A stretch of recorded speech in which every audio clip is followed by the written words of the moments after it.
कांग्रेस की रैली के दौरान सरकारी इमारत का इस्तेमाल करने पर एमआईएम ने इलेक्शन कमीशन से कांग्रेस उम्मीदवार के खिलाफ कार्रवाई की मांग की। इंतखाबात के दौरान सियासी पार्टियों की जानिब से अक्सर ज़ाब्ते अखलाक की खिलाफ वर्जी के मामला पेश आते हैं। नांदेड़ में ऐसे ही एक मामले में एमआईएम ने इलेक्शन ऑफिसर से शिकायत की है। कांग्रेस की इंतखाबी रैली के दौरान उर्दू घर की सरकारी इमारत को बिना इजाज़त इस्तेमाल करने का इल्ज़ाम लगाते हुए एमआईएम के लीडर सैयद मोइन ने कांग्रेस उम्मीदवार के खिलाफ कार्रवाई की मांग की है। सैयद मोइन और नांदेड़ जुनूब से एमआईएम के उम्मीदवार साबिर चौश ने शिकायत में वाज़ेह कहा कि सरकारी इमारत का इस्तेमाल करते हुए राय दहिंदों पर असरअंदाज होने की कांग्रेस ने कोशिश की है, जो ज़ाब्ते अखलाक की खुली खिलाफ वर्जी है।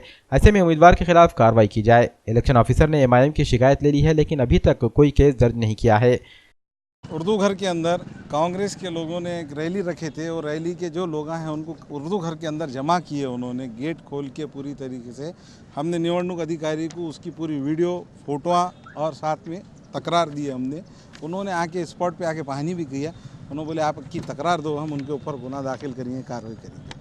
ये कांग्रेस की जो दादागिरी है वो आप लोगों को मैं बताना चाहता हूँ। जब लोगों को पढ़ाने के बच्चों के लिए हमने मंगे थे उनको, तो हमको एक ने उर्दू घर एक ने बच्चों को गिफ्ट देने के लिए नहीं दिया गया।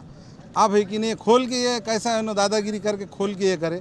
और कांग्रेस वालों को अभी मैं बताऊंगा, साबिर चौस है मेरा नाम, इनको आखिर तक इनको छोड़ने वाला नहीं हूँ मैं उनको। इन्हों जो मेरे ऊपर है कि नहीं कोई भी बात का आरोप कर रहे ना, मैं उसका आरोप का पूरा जवाब दूंगा। ईमान वाला हूँ, हक से लड़ूंगा, इंशाअल्लाह जीत मेरी रहेंगी।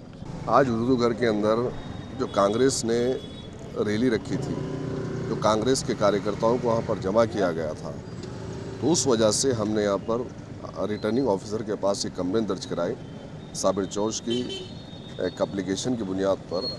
ताज्जुब तो मुझे इस बात पे हो रहा है, पिछले कई सालों से उर्दू घर के बनने के बाद में कई तंजीमों ने, कई पॉलिटिकल पार्टीज़ ने एहतजाज किया कि उसको ओपन करिए, ओपन करके उसका इफ्तिताह करके उसका उद्घाटन करके फौरी काम हो गया कंप्लीट, इसको अमल में लाइए। लेकिन बार बार बंद था वो, और कभी उसके अंदर शराब की बोतलें मिली, कभी कुछ मिला, तो कभी कोई जुए वाले मिले, कभी पत्ते मिले।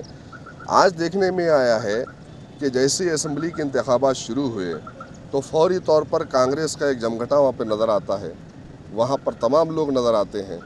तो मेरा सवाल ये है कि उर्दू घर अवाम के लिए बनाया गया था, तामीर किया गया था, बहाल किया गया था, या फिर कांग्रेस पार्टी का कार्यालय बनाने के लिए तामीर किया गया था? तो यकीनन ये बात आज साबित हो चुकी है कि अशोक चौहान की जानिब से मुसलमानों के लिए उर्दू घर नहीं बनाया गया था, कांग्रेस पार्टी की जानिब से मुसलमानों के लिए उर्दू घर नहीं बनाया गया था, बल्कि यही असेंबली के इंतखाबात हो या दूसरे इंतखाबात हो, उन इंतखाबात में उसका इस्तेमाल करने के लिए उर्दू घर की तामीर की गई थी। आज इसका खुलासा हो गया।